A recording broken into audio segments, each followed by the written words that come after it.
starts with blockchain technology 101. So you have the actual technology, then you have the function of the technology. What does it do? You have the software, and then you have to know what the software does. And then you have a coin that represents the validity of the utility. So if I say that my pad is going to bring IoT and AI to menstrual health, which is true, and I build the actual software, then I build the pad, and then I integrate it with the Internet of Things, and it's a success, I can turn around and put the information, I can put the information that I'm collecting on a blockchain, which is a public ledger that people can see every transaction that happens.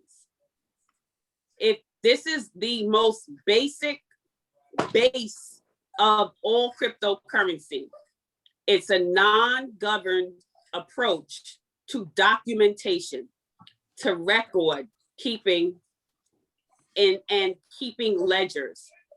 For Bitcoin, which is the first company, it's for exchange of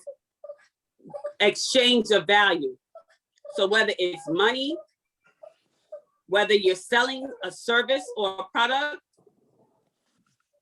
Bitcoin technology will allow you to put all of your transactions onto the blockchain, and forever, it will be recorded that I sold Tasha a BUP smart pad. And what will be recorded if I choose to go further is contracts. If I choose to contract Terrell to build or let's say build a program around menstrual health, I can then use Ethereum technology, which is built on top of the blockchain technology, to create a digital contract where you no longer need brokers, you no longer need a middleman. You literally just have this digital piece of paper certificate that can never be erased. It can never be edited. All things that are put on a blockchain technology, you can only add to. And the value comes, like I said, from the validity of the utility, the uses of it. Second, it comes from the hype around it. Third, it comes from the success of the company. So it's the validity of the technology. Does this have a real technology? Does it have a real function? And is it applicable to today? It may have a real function, but it may not be applicable for today. It may be applicable for the future. Dogecoin is an example. It's a loosey-goosey coin, but it's built off of a blockchain dApp, blockchain technology. In the future, it can have some really good competition with other coins that are used for transactions. But for right now, not as much. But there's a lot of hype and value for it to go from 3 cents to 35 cents, 40 cents. But I bought in at like 3 cents, but my best friend bought in at 1 cent. Is a big deal, because depending on how much you, and whether it has a functionality or not, you buy in low and sell high on anything, especially in Pennyville, it's all about profits. You do not hold, cryptocurrency is not something you hold unless it's Bitcoin, Ethereum, or the bigger coins that are currently functioning within our ecosystems. Unless you have a tip, unless you know that something is about to happen with the CEO, or a merger or an acquisition is about to happen, now that's different. And so we hope that the 1,400 other coins outside of Bitcoin will have a life once fiat is over. Fiat is money, dead presidents, euro, dead queens, whatever. That will no longer, that will cease to exist on the thriving trading market, the global economy. It will always exist by a black market, but the new world order will be the cryptocurrency replacing fiat. And so when we talk about when we invest, that's half of it. The other side is you don't have a choice. If you're smart, you'll collect as many digital coins as you can and hold on to them. So one side is the investment side, right? You figure out there's only one coin that matters, and that is Bitcoin. I don't care how many Dogecoin, how many Ethereum, how many Litecoin, how many Storj, how many Steem, however many, whatever kind of coin, even Acorn coin, there's Dubai coin, Asia coin, Euro coin. Now, every country has a coin. A lot of different people have coins. They don't necessarily have a function, more so of a pride thing. They represent a group of people or they represent an identity. That's cool. You can make money off of all of them. At the end of the day, whoever you buy that coin from, you best believe by 5 o'clock that afternoon, they're trading it in for Bitcoin. This is something that you must understand. These coins, it's either Bitcoin or Ethereum. If you find yourself getting offers or opportunities to work within cryptocurrency or blockchain technology, you will be paid in Ethereum. It is already starting where salaries are being paid in Ethereum.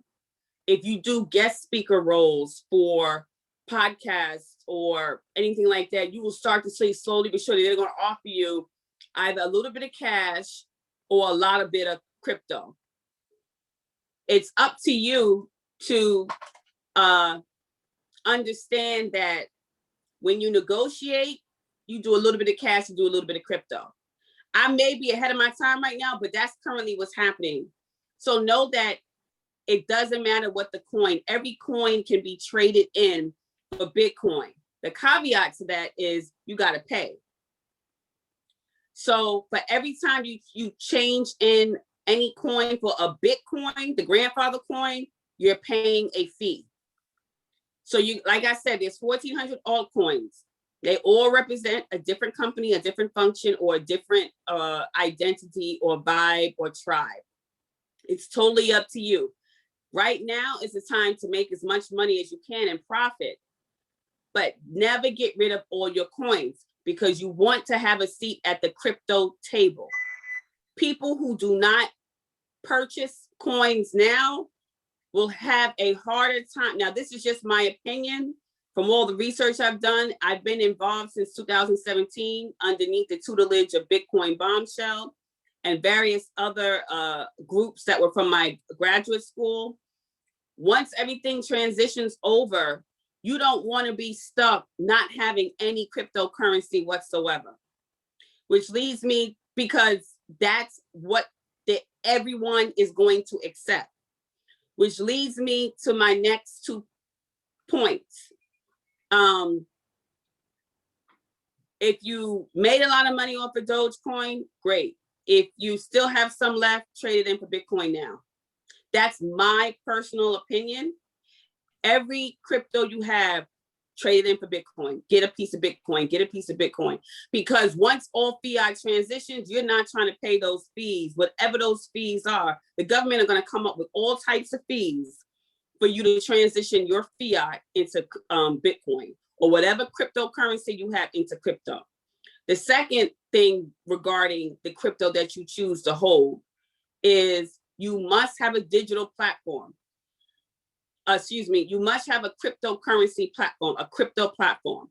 Currently, Robinhood is not a cryptocurrency platform. It is a way for you to make hell a lot of money on day trades, flip trades, swing trades, whether it's stock, whether it's crypto. When it comes to crypto, they do not hold the assets. So if tomorrow somebody texts you and say, yo, you get these Chanel shoes, all I want is like 100 Dogecoin, because they got it tipped that Dogecoin is going to go up to $1.50 next week. but you got a Dogecoin, and you know the Chanel shoes are going to be an even exchange of $700. Know that they're going to take that and transition that to Bitcoin. Period. No one the people that are collecting from you are immediately buying Bitcoin. That's it. Their wallets ain't nothing but Bitcoin. So when you finally get a feel of transacting with Dogecoin or Bitcoin on Robinhood, I highly suggest that you move over to a cryptocurrency platform, because the cryptocurrency platform is your wallet, it's your bank, it's everything for your cryptocurrency. Regardless, we'll just use Dogecoin for right now since that's what's popping.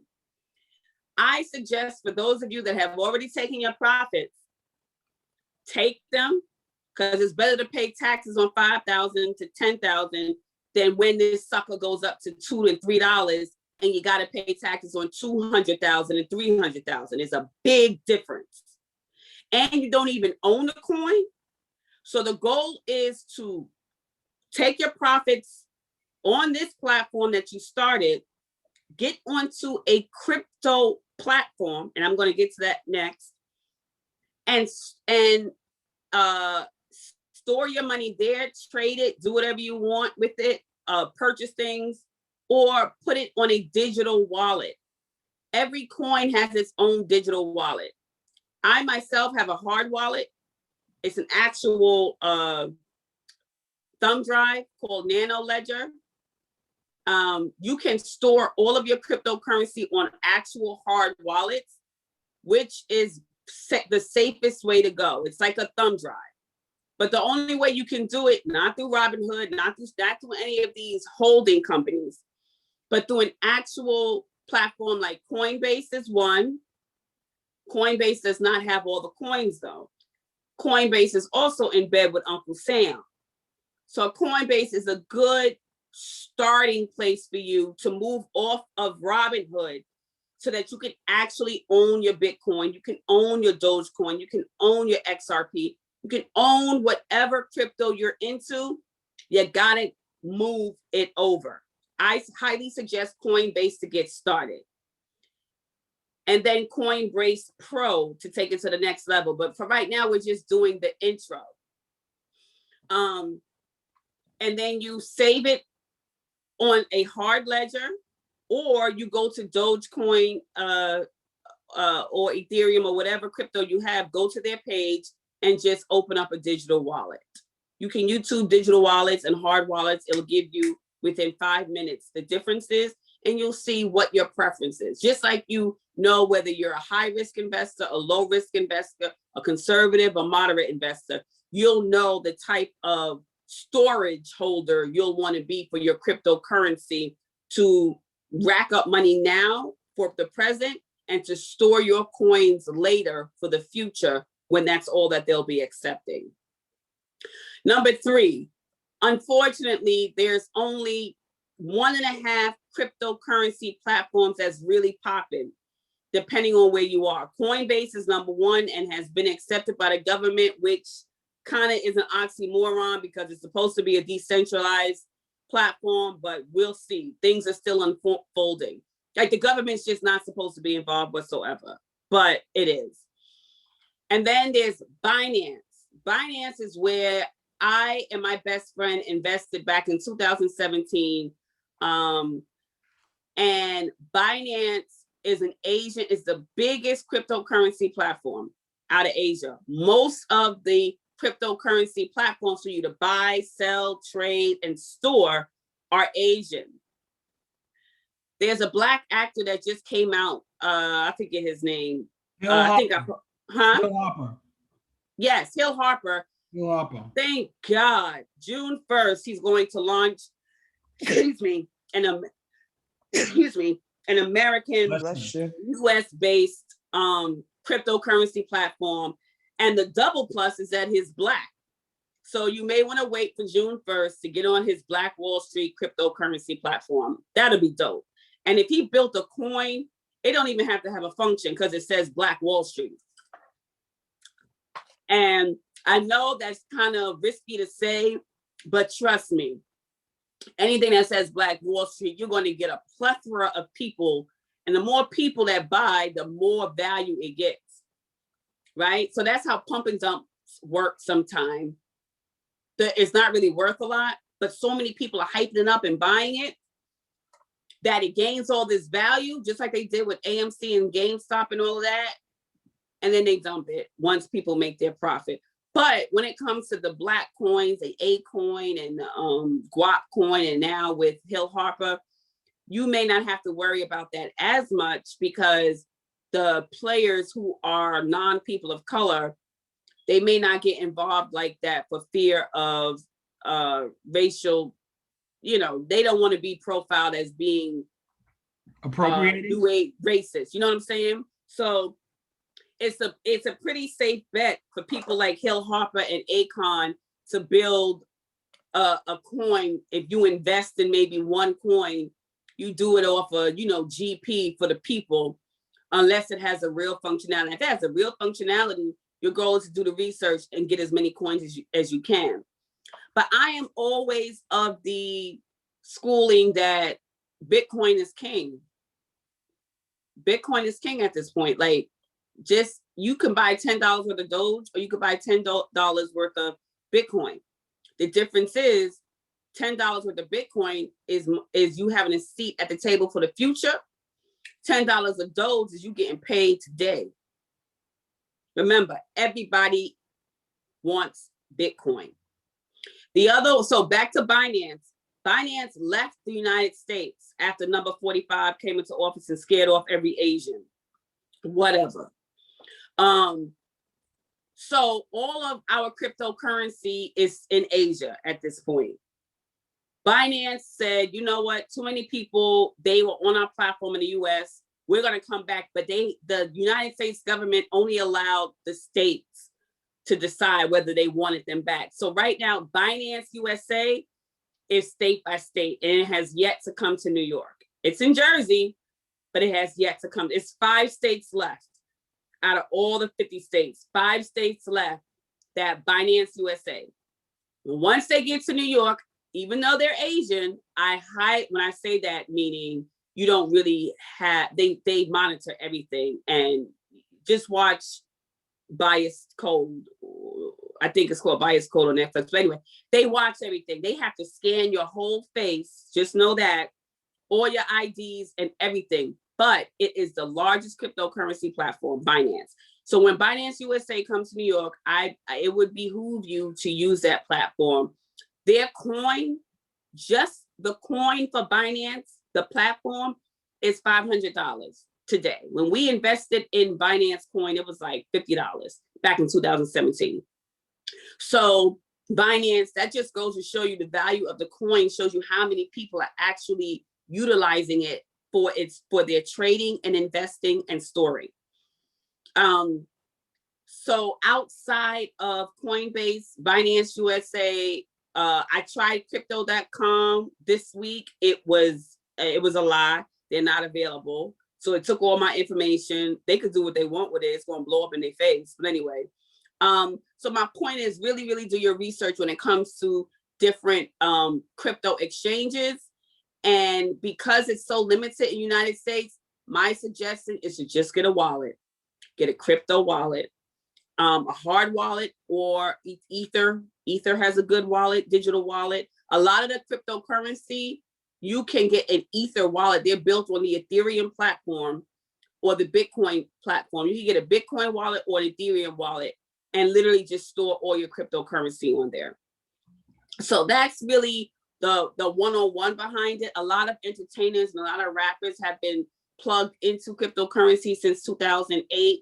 Once the market crashed, that was when Satoshi Nakamoto, whoever they are, came up with this idea that if we have a decentralized process for transferring goods and services and money, then and we document it where it can never be deleted, we could easily trace back who did what at what time to the exact nanosecond so that it won't happen again.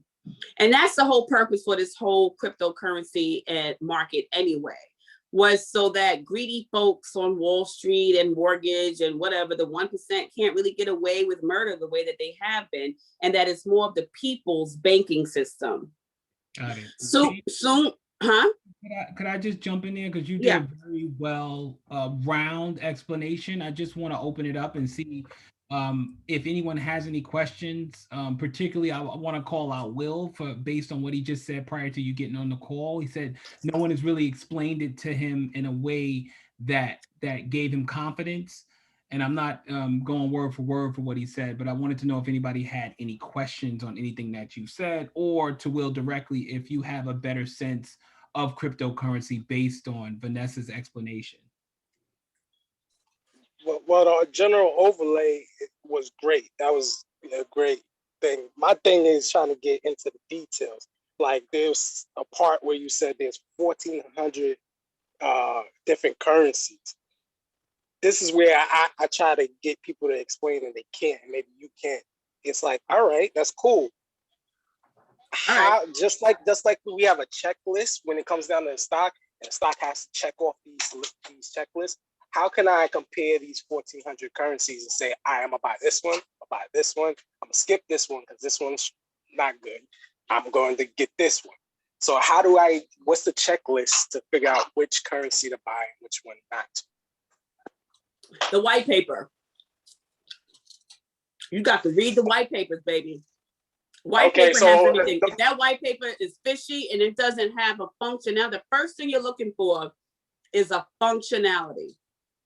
If it doesn't have a utility, don't mess with it. Or if you want to play risky, like trading options and stuff like that, you can wait for it to go from 1 cent to 10 cents or something like that, and you're placing a bet on it. But if you're looking for a long term or something that's going to grow and give you a good equivalent of a Bitcoin, it's white paper's got to be an A+. So when you say white paper, is that like balance sheet? Is that like a company's balance sheet? The white paper is like the executive summary. It's the executive summary for the company. When it was started, who was started by, who the founders are, what their background is. What's the main technology? Are they building it on top of a blockchain? Are they adapt? They're going to tell you everything about the actual company, everything about the people behind the company, everything about the technology, which is where you want to circle in red and do your research. Okay. Because if they're saying that their technology can help with solar panels, and then you do your research and you're like, but this company doesn't really need a blockchain for solar panels because solar panels is run on another type of thing, then you know that they're just looking to fundraise. So here's the thing. A lot of companies they fundraise through creating a coin. They get people to buy up all their coins, and the people who work for them get paid in Ethereum. And everyone sits and wait. They wait to see how many people bought into this coin. Then they take all that money and transition it to Ethereum or Bitcoin. And that's it. The company flops, or the company still runs, but blockchain has nothing to do with it. And it's their way of circumventing the venture capitalists. You know, you get your pre-seed, your round A, round B. The traditional way for companies to raise money, such as myself, I'm going through an angel investor, then a seed round, then an A, B round. Some companies are like, you know what, that takes too long. They too much of my business. Let's just create a coin and see how many people buy the coin. And we'll tell them that it's for the function of Z when it's really got no function whatsoever. Gotcha. So like I was just saying, like with the stock, we'll go to Yahoo Finance for a lot of research and stuff like that.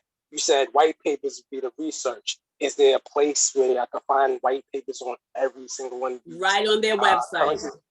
When so you go to CoinMarketCap, when you go to CoinMarketCap has every single coin.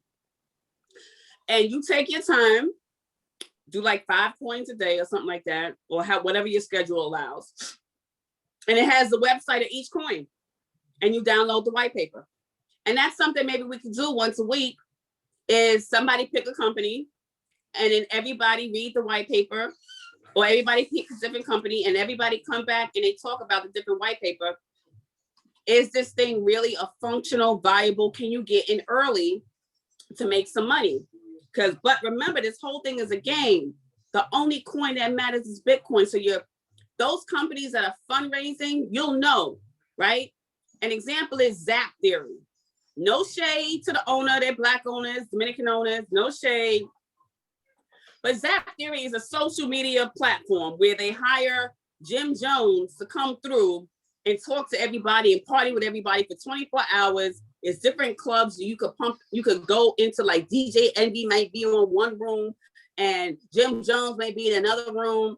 And they just built all these different rooms, similar to Fans Only. I have never been on Fans Only, but I hear that that's a similarity. You don't need a blockchain for that. But they created a coin called Zap Coin, right? And so your first question I asked them, because I grilled the VP, I did, the CEO. First, I found out the information from the CFO. He gave up all the goods to me. He was like, listen, obviously, you know your stuff, and, you know, it's really up to you if you want to invest or not. And he hung up. So it may take that. It may take you calling the actual company. Don't call the CEO, call it, because they're the marketing people. They're greasy like Terrell. You want the people who's in the dirt behind the computer, in actually software engineers, who will give you the exact functionality of the company. And then that'll tell you if the coin is worth anything or not. But it doesn't mean that the coin won't get popular. Because if they get an influencer like Jim Jones and he's going around about drink my juice, drink my juice, drink my juice, and everybody drink their juice, and that's an opportunity for when it goes from 10 cents to $10, you know, to profit. But it's not going to go the Bitcoin route because there's nothing sustaining the coin. There's no function. It's a social media application. But they'll tell you they built a coin off of it. And those of us that know, if there's no function, there's no blockchain. And they're not going to last. They're going to make all their money and they may be a successful company, but you don't get stocks. You just ended up giving them money just to fundraise. But you don't have no, you have a penny stock, a penny coin, basically. Vanessa, let me ask about BitMinutes. Have you heard about BitMinutes? No. What is it? So it's the ticker is BMT, and it's a Bitcoin technology based on, it's a coin technology based on prepaid mobile phones. And when I first heard about the company, it looked like a fundraise type of deal. If you go to their website right now, it would be a great opportunity for you to check out the white paper and do your first analysis on it, like hands-on. And it is on their paper. If you go to BitMinutes, it says read white paper at the bottom of it. So everybody can actually do that. You can go to bitminutes.com and it says read white paper. You download the white paper. And from top, I've been following this company. They had their stuff together, but because I was teetering around cryptocurrency and never really diving in hard, it was something that I just did due diligence on, but I never really weighed it against the same question that Will is asking about that checklist and the same process I do when investing in stocks. There's two options. You invest in altcoins to make money.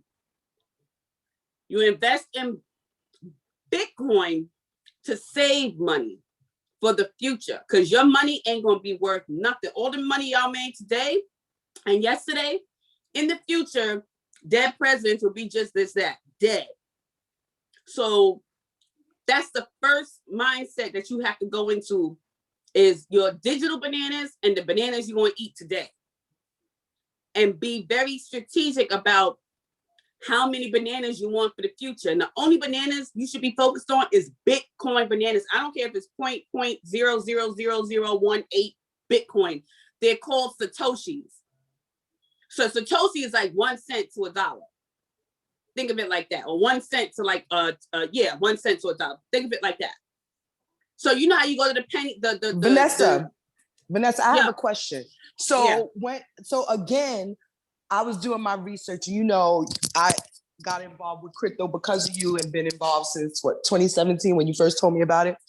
However, I'm a little conservative with the dog chain, but I was looking it up and I was trying to understand. It said when I went to it, because I downloaded crypto, so I want to ask you a question, crypto.com, the app. You said it's a lie. What do you mean it's a lie? It's a lie. They got back to me and said, we're not available in your area. What? But they approved me.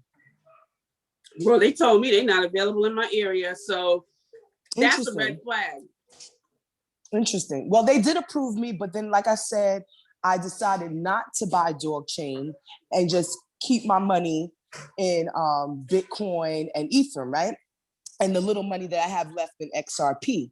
But you can go to Dogecoin's website and buy it there and store it on my. They offer you a wallet, or if you have a hard wallet like the Nano Ledger, which is a thumb drive, you save the keys to the thumb drive. It all depends on who you are.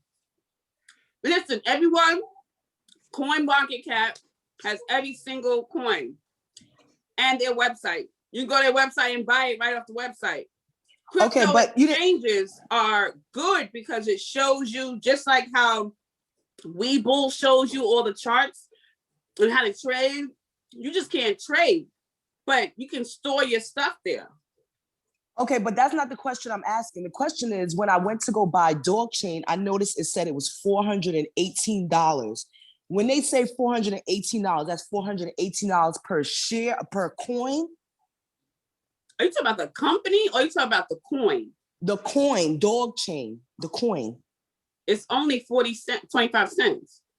Then that's what I'm trying to understand. When I went to go buy it through crypto, it said 418. So what does that mean? That means you need to delete that bitch. That's what that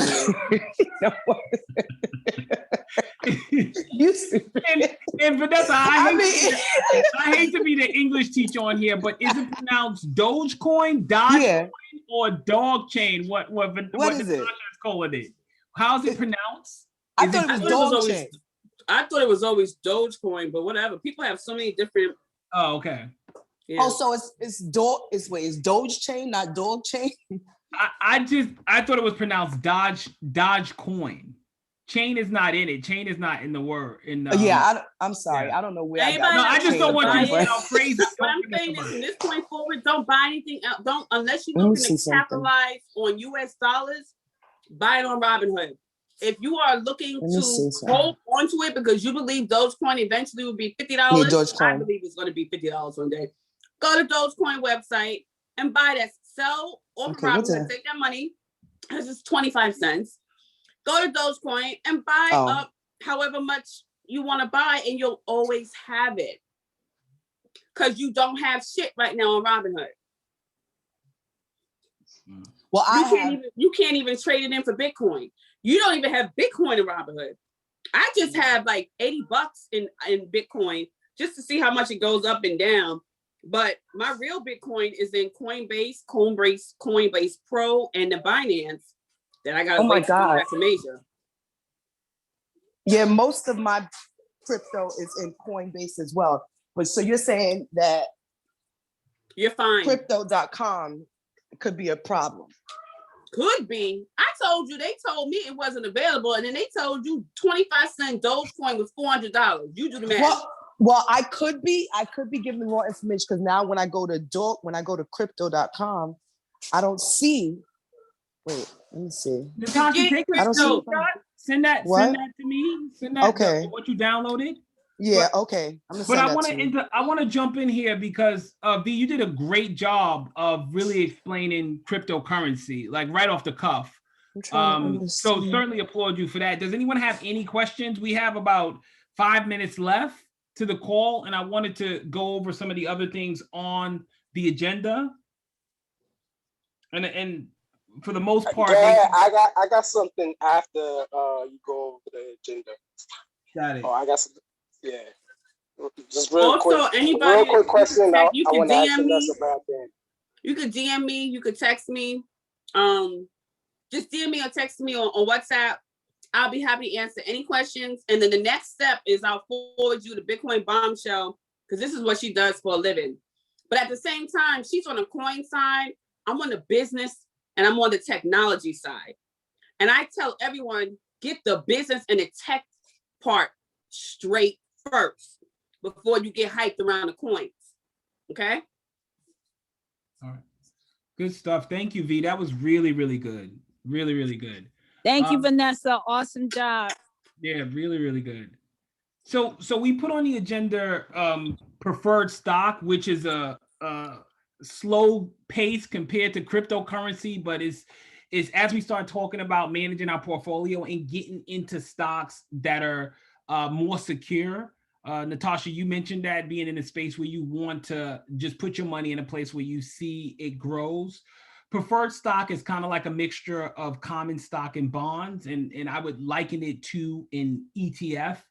A lot of them have some of the bank stocks included in them, and you can easily Google like top preferred stocks to get a sense of it. But I wanted to throw that out there and get people familiar with what a preferred stock is and understanding, you know, if you purchase it, think of it just like a lot of them are mixed into ETFs, but the difference is that you can, you know, count on 4 to 6% every year if you have a preferred stock. So it's a slow moving way, but as you start to be your little mini portfolio manager, I wanted to throw that out there and give you guys some tools on that. So that's just something more so to research and just become familiar with. The range trading is the step 2 to what we spoke about on the previous call, the support and resistance line. And again, that's something for folks that are really because I think most people make the mistake of just buying buying a stock and just waiting for it to do whatever and not really have a point on when they want to sell. If you look at the pattern of that stock and you understand what the support and the resistance line is and what that pattern is, I sent a screenshot and put it on the chat last week. But understanding that, once you get over the graph part of it and you really understand what that is, the highs and lows of that stock, you can essentially create swing trades that are pretty sure within that line of the support line and the resistance line. So range trades, so for example, if you had a stock that you're buying that's $35 and you know that its current support is around 33 and its current resistance is at 45. So range trading would be, I'm buying this stock at $35 and I'm going to definitely sell it at $40 or $42.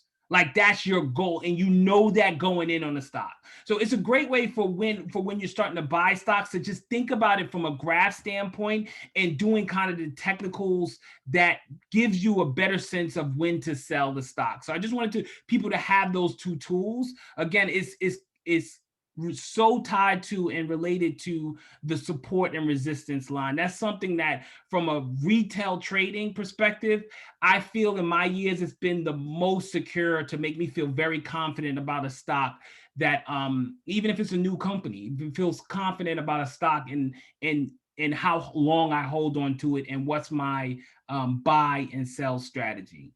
So I just wanted to throw that out there and have that be something that you guys look into. And really that could be the basis when you're getting into stocks that you might not even know about. If you can still understand what the support and the resistance line is and do range trading, you're pretty set and you can make money just as Vanessa mentioned with cryptocurrency.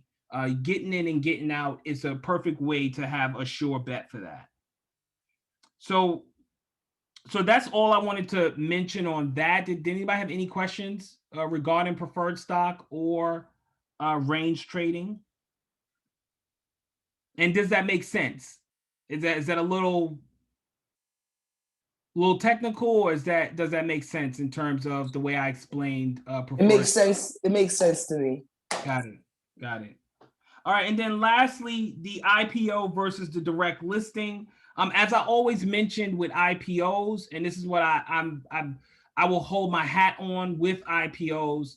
Unless you have that insight, unless you're with Morgan and Stanley, your broker works for Goldman Sachs or Morgan Stanley, and he's offering you the 50,000 shares of that IPO for a certain locked-in price. I never buy on the day of an IPO. And a direct sell is pretty similar, with the exception that it doesn't have an investment bank like Goldman Sachs or JP Morgan to underwrite. It's essentially people within the company selling their shares directly to investors. So there's no middleman attached to it. But just like you saw with Coinbase, it was the IPO, or the initial offering that you could buy it, was $381. It shot up to $434, and then shot right back down to $320 something. And Well, I'm sorry, Terrell. I wanted to ask you about your opinion about that, because again, I did not want to jump in right away myself because the company just became public, but I ended up getting it free through Stash. So I said I'll just pay attention and watch, because I'm not willing, because at the time when it was $250 when they originally became public. Am I correct? no, that's what was- that was the said price of the stock. That was a The- said it price. originally Okay. came out at 381. Okay, 381. That was Okay. that's where I think it really was valued at. It really is valued at 250, but people know what it is, and Mhm. the people that are Can pulling I ask a, know what it is. can I- It's like anything. can I- It's like the price of Nike. can I ask a question about that? So with Okay. IPOs, what's happening before it's actually released to the public is that the company is issuing shares to institutional investors, and that's why the price is rising. Am I right? That's what's happening before it goes public, right, Ralph? Well, let's talk about IPOs. When it's going public, the Goldman Sachs of the world are selling that stock to their investors. So if you have an investment banker at Goldman Sachs that's managing $5 million of your company, he's calling you and saying, "Hey, I can give you 20,000 shares of At a this discount. IPO at this price." So that's Right. I get that. I get that. So now let's go back to direct listing. Direct listings is supposed to hit the market at the price. So what's going on behind the scenes that made it go from 250 to 381 before we can get into it? Because there's no Goldman Sachs there. So who's I buying would liken buying that. that price? I would liken that to slippage. It's like anything. If you understand what slippage is, if you go to buy a stock at a certain price and you don't get it at that exact price, it's supply and demand. And timing. It moves so fast. And when that money, when the people are, I mean, there's people that's buying millions of shares. Like the money is moving. So it's people using computers. So that's what happens when a price rises like that. The demand is just that crazy. And it's So global and it's a bot. And there's nothing you can do to outpace a global bot. Yeah. No, it actually, like, that's why I was trying to figure out, and that's why I put it on slipped it on the last thing agenda. I was trying to figure out what was going on. It seemed as though those acting as an IPO, you couldn't buy it until 1 p.m. that day, but the prices was going up. It's like, all right, so who's buying it if they're giving it directly to the public first? Who's buying it to make it go up before it's even released to the public? Like who behind the scenes is buying it? Are they still Probably giving it VCs. to private? Yeah. Are they still giving it to private investors first? Yeah. Institutional investors first? It's directly to the investors. It's not the brokerage houses getting their pieces of the pie. So. Oh, okay. So the companies giving it directly to institutional investors versus Goldman Sachs giving it to institutional investors. Exactly. Okay, that makes sense. All right. But I did want to just say one thing, Terrell, Natasha. Yes. Coinbase is the very first crypto exchange in the United States that's highly accepted, that's beloved, and it's public. Mm-hmm. It ain't going back down. It's the Bitcoin of the crypto exchanges in the United States. Yeah. It's the reason why I brought 200 shares, because I'm not looking. I mean, it's the future. So I'm not looking to get rich. I'm looking to hold that forever. So just like when you see those stats of the tenfold on Amazon and Netflix, you know, you have it early. So that's why I never play the IPO game. But when, you know, I do want to get in at a certain point and just leave it. So even if it drops down a little bit, it's not going to be anything that, you know, I'm sweating over. I'm just still going to hold it. And Yeah, but when I only saw it thing, at 250, the I didn't only want to pay drawback more. to Coinbase is that it's American, so it has borders. So that's a problem, because in the event some shit goes down in America, then what? Right? The rest of the world can't use it. So that's the only thing you wanna keep in mind. It's like a dichotomy. You want to get in early because it's the first beloved one. And even Binance, the biggest one in the world, can't even get into all 50 states. Right. But on the opposite side of that, it's in the bed with the devil, right? Like it's got borders. Who puts borders on a damn crypto platform exchange when it's a globalized initiative? So you got to think about that too, and wage your bets. So I'm a pause there. I want to open one more question for Dawn, since you're new, and see, kind of get your first take. We have a lot of people. Oh my God, Dawn is on there. That's my girl, yes, Dawn. Yes, a lot of people we get in and out. These are our hardcore folks that are on the phone now, that are pretty consistent. And like anything, you know, your time is very valuable. So I want to make sure that you're challenging us to be as diligent as possible. You know, I want to really create a community where we are all thinking about investing in a way where it pulls our other friends in, just like Natasha did with you on this call. So, yeah. So we went heavy. I'm sorry. I was going to say, you know what? I'm really excited. I'm listening. I don't have any cryptocurrency, but I'm listening. Vanessa, I'm listening to all the things everybody's saying. You guys are dropping some knowledge, so I'm really excited. So for me, so far, this has been an extremely good experience. So I'm excited to see where this goes. So Dawn, what I would ask you, if you're on the chat, I don't know if you've been invited to the chat, please list some things that you would like us to talk about, because I want to be as inclusive as possible and really keep the community growing and keep people engaged from that standpoint. Terrell, I will. Hi, Tasha. Hi, Dawn. I just want to say, Terrell, hi, Tasha. Hi, Boo. How are you? But I just want to say, when I introduce people, of course, I'm introducing like-minded people, so I'm going to be very selective who I introduce to the group. However, I only use the link, the link that was given to me. I didn't know whether I should include them in the chat. I thought it automatically goes to the chat. They automatically come to the chat, because Dawn, are you getting the WhatsApp? It automatically goes, right? So because she's part of the chat right now. Yeah. Yes. Yeah. Okay. Yeah, I can see what's that chat. I can. Got it. The chat, but I don't know. Let me see. Let me pay attention and see what's going on over there. But yes, I did get a WhatsApp chat earlier today because you guys were sharing some information. So yes. Okay. Good. Yeah. Okay. All right. All right, yo. Thank you. My last question. I'm gonna leave it on a light. I'm glad to see the doggies are right. I gotta ask, did you just fling him when you was talking? Yeah, I could have sworn I see you fling your dog. Wait. He's talking to Vanessa, and I had the same question. So I'm glad he asked. Yeah, I usually do that.